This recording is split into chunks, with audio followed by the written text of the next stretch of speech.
I found my wife's secret account on the OnlyFriends platform, and when I opened it, my hair stood on end. It was her and her gym coach drilling at it on my couch. Then I kept digging and found a crypto wallet with $500,000 in it. Started with the sound of her laughter.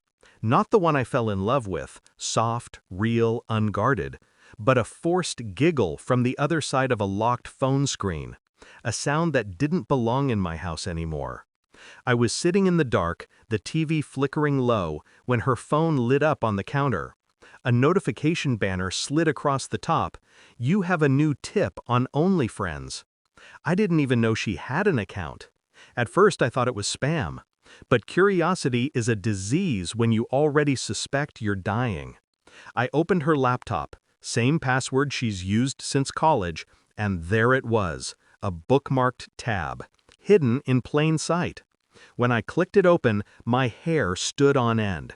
It was her, and him, her gym coach, the same guy I'd shaken hands with at the Christmas party, the same one she said was just helping her with form. They were on my couch, the one I bought when we moved in together, when I still believed in ours. I watched 37 seconds before I closed it. Not out of disgust, out of calculation. Because in that moment, I stopped being her husband. I became her consequence. We'd been together 8 years, married 5. The kind of couple people said looked stable. She liked control, plans, routines, polished smiles. I liked giving it to her. It made her feel safe.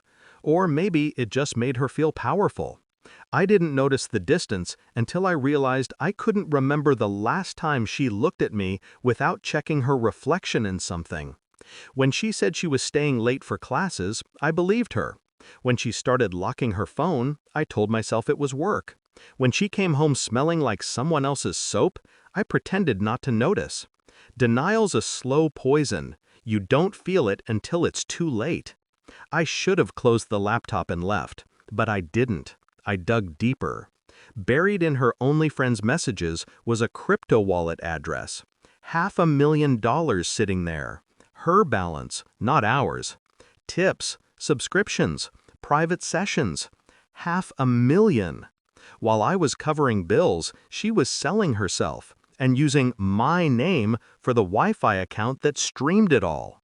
That's when something in me clicked. Not rage, not heartbreak, clarity. The next 3 nights, I didn't sleep much. I started collecting. Screenshots, bank statements, IP logs, dates, everything time-stamped and backed up to an encrypted drive. Her OnlyFriends account, her crypto keys, even her little group chat with the coach, J&J Gains, full of gym selfies and private videos they filmed when I was at work. She thought she was careful. She wasn't. She reused passwords. I just had to connect the dots. And when I did, I built a plan. A quiet, surgical kind of plan. First, I set up a new wallet. Then I transferred the entire $500,000 into it. Every cent. Next, I uploaded the video, the couch one, to a burner Reddit account. I tagged it perfectly, caught my wife and her trainer, justice served. No names, no faces. Just enough blur to make it go viral without tracing back to me. By morning, it had 1 million views. By afternoon, she was trending. Then I packed. 1 suitcase, passport, laptop. No notes, no explanations. Just absence. The most deafening punishment there is. I left the keys on the counter. The same counter where her phone once buzzed with that first notification.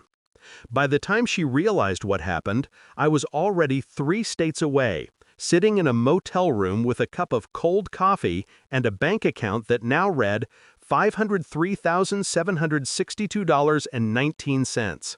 Freedom had a number. The next day, my phone lit up like a dying star. 345 missed calls, voicemail after voicemail. Her voice, cracking, frantic, begging. "Please, we can fix this. It's not what you think. Just call me back, please." Then silence. Then a new number. Probably his. I didn't answer that one either. I watched the chaos unfold online instead. The coach's gym page deleted, her social accounts locked, the video reposted thousands of times. And her name? It became shorthand for caught cheating. Justice has a funny way of balancing itself when you give it a little push. You might think I ruined her life. Maybe I did. But she was the one who built her empire on lies. I just turned the lights on. You see, revenge isn't rage. Rage is loud, messy, impulsive. Revenge is quiet, precise, like trimming a bonsai tree, slow, deliberate, irreversible. And when it's done right, it doesn't look like destruction. It looks like peace. I checked my bank balance one last time before deleting everything. Then I turned off my phone. No goodbyes, no closure call. Some stories don't need an ending, just an exit. As I walked out of the motel, morning light cut through the blinds, thin gold lines across the floor. I breathed in the still air and smiled for the first time in months. The couch was gone, the house was gone, but the weight? That was gone too.